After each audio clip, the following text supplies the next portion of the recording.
Hi friends, welcome to sweet home kitchen. இன்றைக்கி நம்ம பார்க்க போகிறது ரோட்டு கடையிலலாம் விற்கக்கூடிய பானிபூரி தாங்க பார்க்க போகிறோம். ஆனால் இது நம்ம வீட்டிலையே செய்ய போகிறோம். ரொம்ப டேஸ்ட்டாக, முக்கியமாக ஹெல்த்தியாக பண்ண போகிறோம்.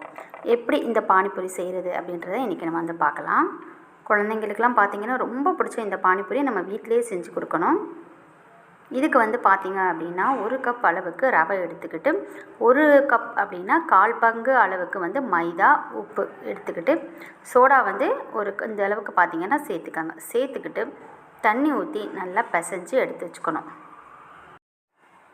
இந்த மாதிரி நல்லா பிசைஞ்சுக்கோங்க. டைட்டாக இல்லாமல் கொஞ்சம் லூஸாக பிசைஞ்சிட்டு இந்த எண்ணெய் வந்து கொஞ்சோன்னு சேர்த்துக்கோங்க. சன்ஃப்ளவர் ஆயில் வந்து 1/4 டீஸ்பூன் அளவுக்கு சேர்த்துக்கோங்க. ஏன்னா அப்போ தான் ரவை ஊறி நமக்கு மாவு வந்து கொஞ்சம் டைட்டாக வரும். அதனால் லூஸாக பிசைஞ்சிட்டு இந்த மாதிரி நல்லா சப்பாத்தி கட்டையை வச்சு சப்பாத்தி மாதிரியே தேய்ச்சிட்டு அதிலிருந்து பாதி மாவை எடுத்துருங்க. திரும்ப அந்த பாதி இருக்குல்ல, அதையும் நல்லா தேய்ச்சிட்டு அதிலிருந்தும் பார்த்திங்கன்னா பாதி மாவை எடுத்துட்டு அதுக்கப்புறம் தான் நான் வந்து தேய்ச்சேன். அப்போ தான் நமக்கு வந்து லேஸாக வரும். இந்த மாதிரி தேய்ச்சிட்டு ரவுண்ட் ஷேப்பில் ஒரு மூடி வச்சு இப்படி கட் பண்ணி எடுத்துட்டிங்க அப்படின்னா பானிபூரி ஷேப் நமக்கு வந்து வந்துடும். ரொம்ப ஈஸியாக டக்குன்னு பார்த்திங்கன்னா ஈவினிங்க்கு ஸ்நாக்ஸ் நமக்கு வந்து ரெடியாக போகுது. இப்போது ஆயில் சேர்த்துக்கோங்க. பானிபூரிக்கு பார்த்திங்க அப்படின்னா எண்ணெய் நல்லா கொதித்து அதுக்கப்புறம் போட்டோம்னா தான் இந்த மாதிரி புஷ்ஷுன்னு வரும்.